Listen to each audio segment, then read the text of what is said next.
Hello everyone listening, I'm Keely Riggin and this is my podcast for CMCI 1010 about the correlation between social media and anxiety system. I've done research on both topics and I've talked to social media users with and without anxiety disorders.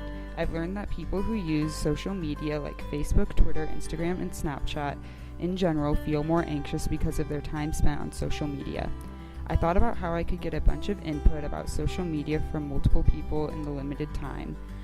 I ended up running a poll on Twitter asking if people thought that social media affected anxiety. 76 people voted on my poll and 91% of them said yes, social media does affect anxiety levels. It was really cool to interact this way on social media because I also got some feedback in my direct messages. A friend of mine named Will Bates messaged me to say that social media affects anxiety somewhat through FOMO, as well as feeling the need to get enough likes on their posts for them to feel good. If they don't get enough, they might get anxious and take down the post. FOMO, or fear of missing out, pretty much means that users see that other people are having more fun than they are, which causes an anxious feeling because they think they're missing out on everything. I also had the chance to talk to Sarah Miller, a social media user who has been diagnosed with an anxiety disorder. Sarah talked to me a little bit about how social media affects her anxiety. I get a lot of anxiety about whether I'm living my best life or not, and when I see other people doing all these amazing things, and I'm still especially being a high school student, and I'm still stuck here, and I have to live by all these rules and not be able to explore who I am and all that kind of stuff, then seeing that kind of thing stresses me out. And also, as a form of procrastination, it's really bad for me, which causes the stress and anxiety in that level. So there's different ways that it plays in. Although FOMO does impact anxiety levels in social media users, it's not the only way anxiety is impacted by social media.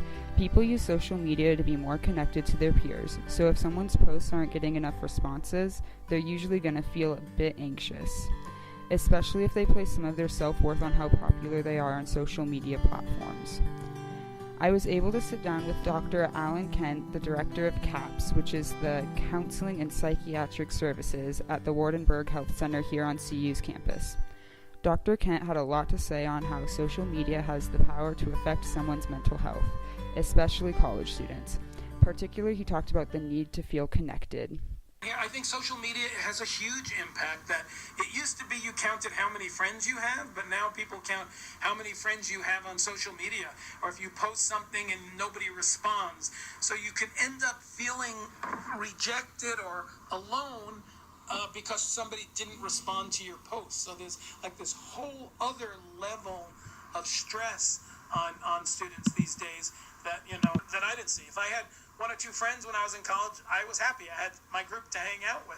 I didn't care about, how many friends I had on Facebook or how many people responded to my Instagram post or whatever. But now that's a whole nother level of stress. All this, and I haven't even gotten to the obvious cyberbullying issues that seem to plague social media.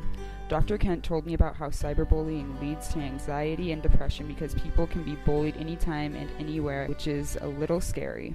In this generation, the social media is so powerful that people can be bullied and abused and harassed on social media.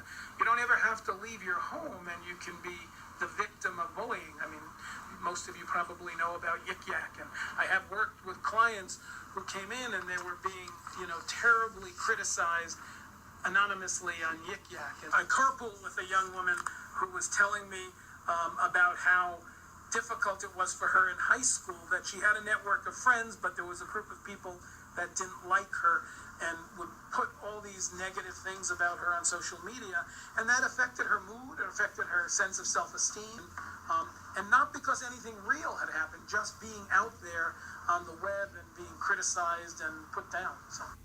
Basically, social media increases anxiety through multiple mediums like FOMO, people placing their value on how many likes per post, and cyberbullying.